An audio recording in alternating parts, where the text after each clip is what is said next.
안녕하세요. 오늘 여러분과 함께 나눌 이야기는 우리 주변에서 흔히 스쳐 지나갈 수 있는, 하지만 그 안에 깊은 감동과 깨달음을 담고 있는 그런 이야기입니다. 아파트라는 공간, 그 속에서 우리는 수많은 이웃들과 벽 하나를 사이에 두고 살아갑니다. 때로는 얼굴조차 모르고 지내기도 하고, 때로는 가벼운 인사를 나누며 짧은 순간을 공유하기도 하죠. 오늘 이야기는 바로 그 짧은 인사가 한 사람의 삶에, 그리고 남은 이들에게 얼마나 큰 울림을 줄 수 있는지에 대한 기록입니다. 이 이야기는 현대 사회의 고립 속에서 우리가 잊고 지내는 인간적인 연결의 중요성을 다시 한번 상기시켜주는 작지만 강렬한 메시지를 담고 있습니다. 오래된 아파트의 복도 끝, 늘 조용하고 정겨운 기운이 감돌던 그곳에 한 할머니가 살고 계셨습니다. 할머니의 연세는 70을 훌쩍 넘으셨지만 언제나 단정하고 깔끔한 차림으로 하루를 시작하시곤 했습니다. 매일 아침 저녁으로 문을 열고 나서거나 들어올 때면 언제나 환한 미소와 함께 안녕하세요 하고 정성스레 인사를 건네시던 분이셨죠. 그 인사는 단순히 형식적인 것이 아니라 정말 마음을 담아 건네는 따뜻한 안부였습니다. 때로는 저의 안색을 살피며 오늘 날씨가 쌀쌀한데 옷 따뜻하게 입으셨어요? 라며 걱정 어린 말을 건네기도 하셨습니다. 저 역시 그 인사에 답하며 하루를 시작하고 마무리하곤 했습니다. 때로는 복도에서 마주치면 짧게나마 날씨 이야기를 나누거나 소소한 일상에 대한 담소를 나누기도 했습니다. 예를 들어 주말에 시장에 가셨다면서요? 좋은 물건 많이 사셨어요? 와 같은 가벼운 대화들이 오가곤 했습니다. 그런 시간들이 쌓여 그 할머니는 저에게 단순한 이웃을 넘어 마치 오랜 가족처럼 편안하고 친숙한 존재가 되어 있었습니다. 그분의 인사는 메마른 아파트 복도에 온기를 불어넣는 작은 불씨와 같았습니다. 도시의 삭막함 속에서 그분과의 짧은 교류는 저에게도 예상치 못한 위안이 되어 주었습니다. 그런데 어느 날부터인가 그 할머니의 모습이 보이지 않기 시작했습니다. 처음 하루 이틀은 그럴 수도 있지 하고 대수롭지 않게 여겼습니다. 연세가 있으시니 잠시 여행을 가셨거나 자녀분 댁에 방문하셨을 거라 생각했죠. 어쩌면 병원 검진 때문에 잠시 자리를 비우셨을 수도 있다고 스스로를 안심시켰습니다. 하지만 며칠이 지나도 할머니는 나타나지 않았습니다. 늘 현관문을 통해 새어나오던 작은 생활 소음, 예를 들면 아침 일찍 들리던 라디오에서 흘러나오는 트로트 가락이나 저녁 식사 준비를 하는 듯한 잔잔한 그릇 부딪히는 소리마저 완전히 사라져 버렸습니다. 복도를 지날 때마다 느껴지던 묘한 고요함이 저의 마음에 작은 불안감을 심어주기 시작했습니다. 할머니의 부재는 마치 잔잔한 호수에 돌멩이를 던진 듯 저의 일상에 작은 파문을 일으켰습니다. 그 고요함은 단순한 소리의 부재를 넘어 익숙했던 일상의 리듬이 깨졌다는 불안감을 증폭시켰습니다. 그리고 며칠 후 저는 복도에서 심상치 않은 광경을 목격했습니다. 할머니 댁 문 앞에는 며칠 전부터 놓여있던 배달 음식 봉투가 그대로 쌓인 채 방치되어 있었습니다. 일회용 수저와 젓가락이 꽂혀 있는 채로 마치 시간이 멈춘 듯 아무도 손대지 않은 모습으로 저를 바라보는 듯 했습니다. 처음에는 배달 실수인가 싶었지만 같은 상표의 봉투가 여러 개 쌓여 있는 것을 보고는 직감했습니다. 이것은 단순한 부재가 아니라는 것을요. 그때부터 저는 막연한 불안감을 넘어 심각한 걱정에 휩쓸리기 시작했습니다. 왠지 모르게 불길한 예감이 자꾸만 머릿속을 맴돌았습니다. 혹시 무슨 일이 생긴 건 아닐까? 혼자 계시다가 혹시라도 건강에 이상이 생겨 어려움을 겪고 계신 건 아닐까 하는 생각에 마음이 불편해졌습니다. 창문 밖으로 할머니 댁에 불이 켜져 있는 것을 보았을 때도 여전히 불안감은 가시지 않았습니다. 혹시나 하는 마음에 한참을 할머니 댁 문 앞에서 서성이다가 돌아오곤 했습니다. 제가 할 수 있는 것이라고는 그저 문 앞에서 서성이는 것뿐이었지만 그마저도 불안한 마음을 진정시키려는 저의 간절한 노력의 일환이었습니다. 결국 저는 망설임 끝에 아파트 관리사무소에 연락을 취했습니다. 상황을 설명하고 할머니의 안부를 확인해 줄 것을 정중히 요청했습니다. 저는 제가 보았던 배달음식 봉투의 상황과 며칠째 할머니의 인기척이 없다는 점을 상세히 설명했습니다. 그러나 돌아온 답변은 저의 기대를 무너뜨리는 것이었습니다. 죄송합니다. 개인정보라 알려드릴 수 없습니다. 거주자의 동의 없이는 저희가 함부로 세대 내로 들어갈 수도 없고 안부를 확인할 수도 없습니다. 라는 형식적이고도 냉정한 대답뿐이었죠. 물론 관리사무소의 입장을 이해하지 못하는 것은 아니었습니다.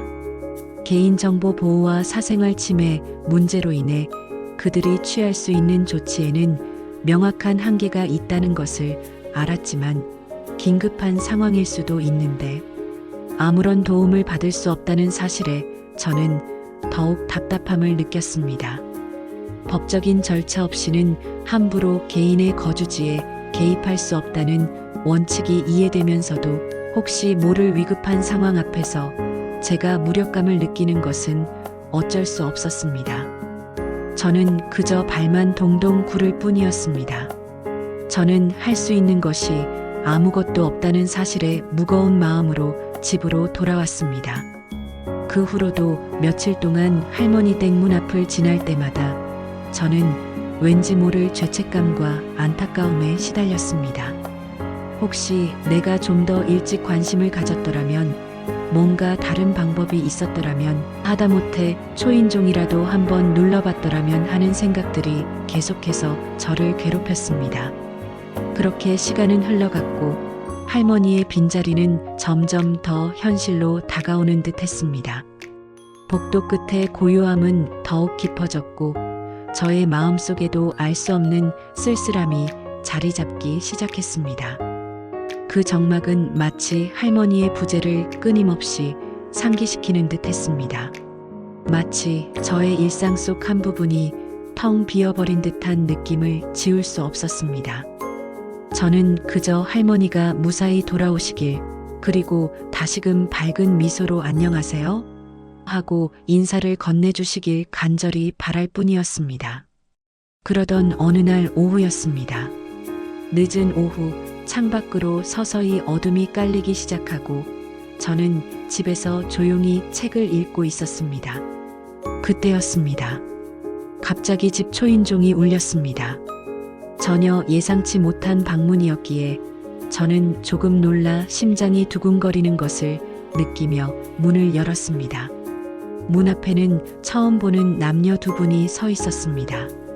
두 분 모두 40대 중후반 정도로 보이는 말쑥한 차림이었고 정중하면서도 어딘가 모르게 침통한 표정을 짓고 계셨습니다. 저는 잠시 망설이다가 두 분께 어떤 일로 오셨는지 정중하게 물었습니다. 그들의 표정에서 왠지 모를 비장함이 느껴졌기 때문입니다. 안녕하세요. 저희는 옆집에 사시는 할머니의 자녀들입니다. 혹시 잠시 시간 괜찮으실까요? 남성분이 조심스럽게 말을 건넸습니다. 그의 목소리에는 깊은 슬픔과 함께 어떤 결심이 담겨 있는 듯 했습니다. 저는 순간 심장이 철렁 내려앉는 것을 느꼈습니다. 예상했던 대로 뭔가 좋지 않은 소식이 전해질 것 같은 불길한 예감이 스쳐 지나갔습니다. 저는 아무 말도 하지 못한 채 그저 고개를 끄덕이며 두 분의 다음 말을 기다렸습니다.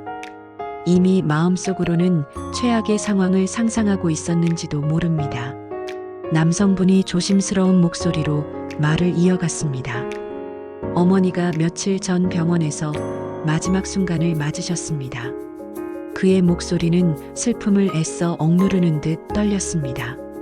옆에 서 있던 여성분은 이미 눈물을 글썽이며 고개를 숙이고 있었습니다. 저 역시 순간적으로 너무나 큰 충격과 슬픔에 휩싸였습니다. 그동안의 불길한 예감이 현실이 되는 순간이었습니다. 그저 잠시 자리를 비우셨을 거라고 막연하게 생각했던 할머니가 영원히 돌아올 수 없는 곳으로 떠나셨다는 사실을 믿을 수 없었습니다. 믿고 싶지 않았습니다. 눈앞이 아득해지는 느낌이었습니다. 어머니가 이사를 가신 게 아니라 돌아가셨다고요? 저는 겨우 입을 떼어 말을 이었습니다. 제 목소리마저 떨리고 있었습니다. 그제야 복도에 쌓여있던 배달음식 봉투와 인기척 없던 고요함이 무엇을 의미했는지 명확하게 알 수 있었습니다. 하지만 그 사실을 받아들이기엔 너무나 큰 충격이었습니다. 여성분이 애써 눈물을 닦으며 말했습니다. 네, 갑작스럽게 편찮으셔서 병원에 계시다 돌아가셨어요. 병원에 계신 동안에는 이웃분들께 걱정 끼쳐드리고 싶지 않다고 하셔서 소식을 전하지 못했습니다. 혹시 이사라도 가신 줄 알고 계실까봐, 아니면 어떤 일이 생겼을지 걱정하실까봐 저희가 직접 찾아뵙고 말씀드리는 게 도리인 것 같아서요. 늦게 찾아뵈어 죄송합니다. 그녀의 말 속에서 할머니의 깊은 배려와 자녀분들의 조심스러운 마음이 느껴졌습니다. 저는 그저 고개를 끄덕일 수밖에 없었습니다. 저의 눈에도 어느새 뜨거운 눈물이 고이기 시작했습니다. 남성분은 잠시 침묵하다가 다시 입을 열었습니다. 그의 손에는 작은 종이 봉투 하나가 들려 있었습니다. 어머니가 돌아가시기 전에 저희에게 마지막 부탁을 하나 남기셨습니다. 저희 자녀들에게는 유언과 함께 여러 당부의 말씀을 남기셨지만 특히 이웃분께는 꼭 이 메시지를 전해달라고 신신당부하셨습니다. 그는 조심스럽게 봉투를 꺼내 저에게 건넸습니다. 봉투는 정성스럽게 접혀 있었고 겉에는 아무것도 적혀 있지 않았습니다. 저는 떨리는 손으로 그 봉투를 받아들었습니다. 과연 할머니가 마지막으로 남기신 말씀은 무엇일까, 어떤 내용일까 하는 생각에 가슴이 저며왔습니다. 제 마음속에는 수많은 추측이 오갔지만 어떤 것도 선명하게 떠오르지 않았습니다. 봉투 안에는 짧고 단정한 글씨로 쓰인 종이 한 장이 들어 있었습니다. 종이의 모서리는 사용감이 있는 듯 살짝 구겨져 있었지만 글씨는 한자 한자 정성껏 눌러 쓴 듯 또렷했습니다. 마치 할머니의 곱고 단정한 성품이 글씨에 그대로 배어 있는 듯 했습니다. 저는 조심스럽게 종이를 펼쳤습니다. 그리고 그 안에 적힌 단 3문장을 읽어 내려갔습니다. 그 짧은 문장들이 마치 거대한 파도처럼 저의 마음을 강타했습니다. 매일 웃으며 인사해주던 그 집에 고맙다고 꼭 전해줘요. 종이에 적힌 글을 읽는 순간 저의 눈가에는 뜨거운 눈물이 왈칵 맺혔습니다.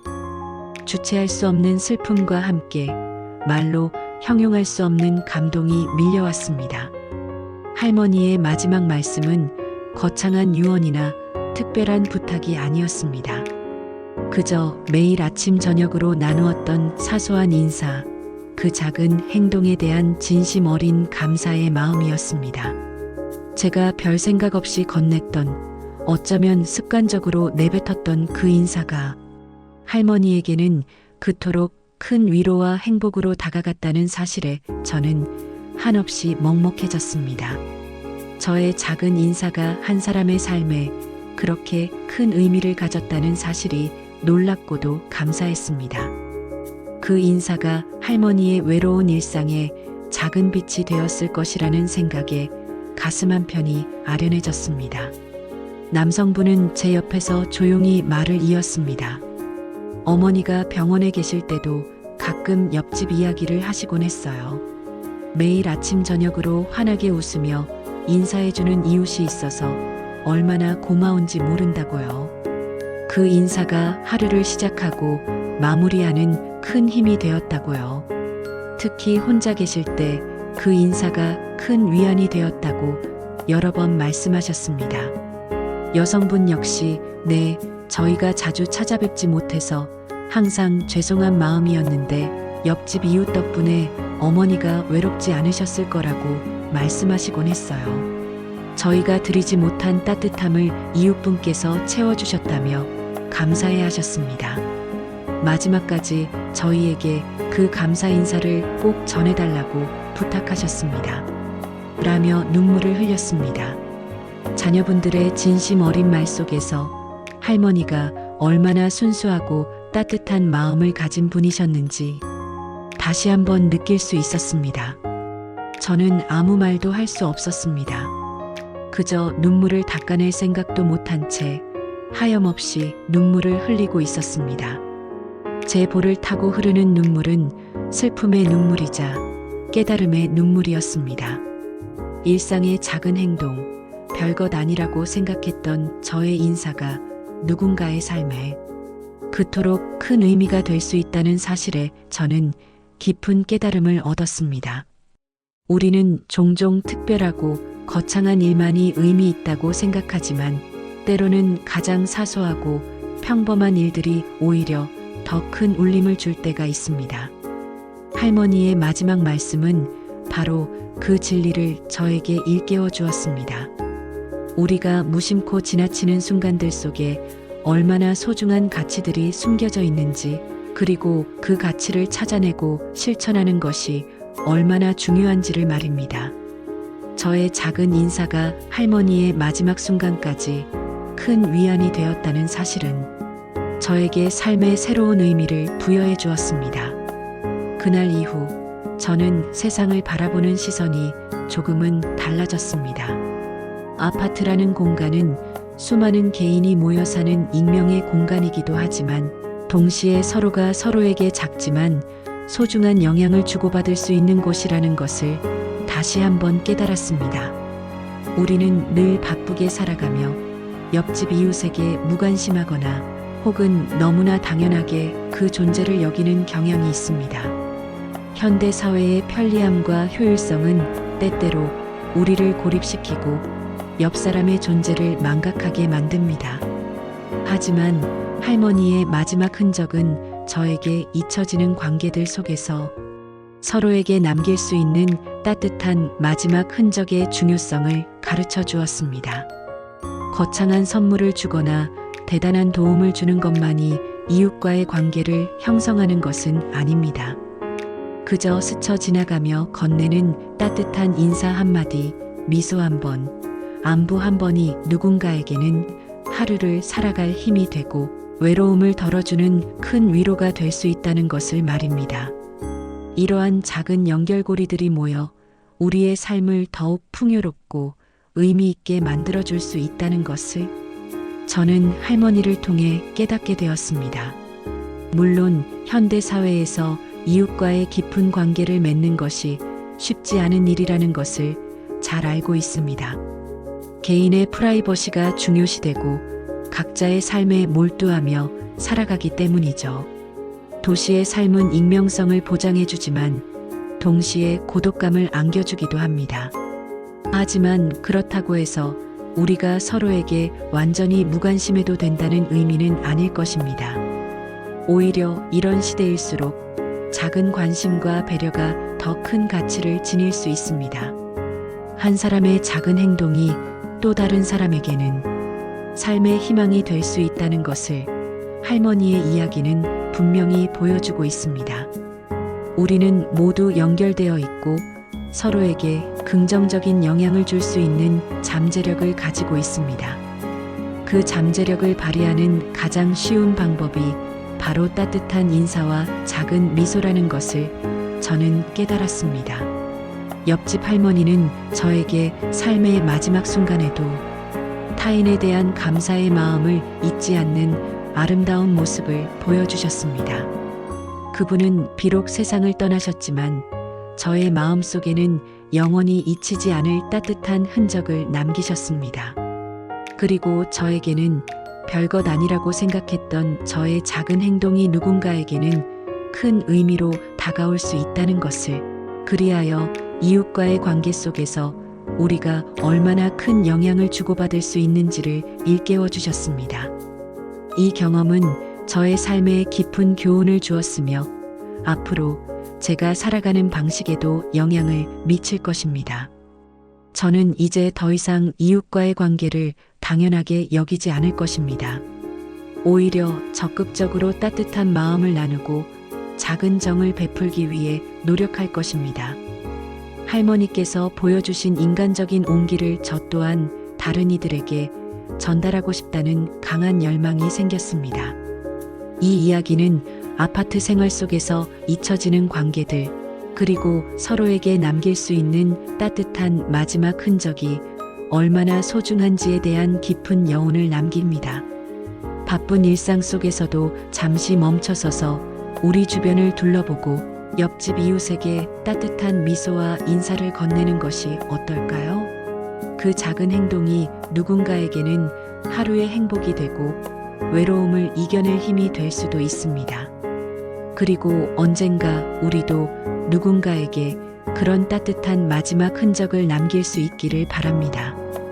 우리 모두가 서로에게 작은 빛이 되어줄 수 있다면 이 세상은 지금보다 훨씬 더 따뜻하고 살기 좋은 곳이 될 것입니다. 이 이야기가 여러분의 마음속에 작은 울림으로 남기를 바라며 다시 한번 이웃과의 소중한 관계를 되돌아보는 계기가 되기를 바랍니다. 구독과 좋아요는 다음 영상을 만드는데 큰 힘이 됩니다. 감사합니다.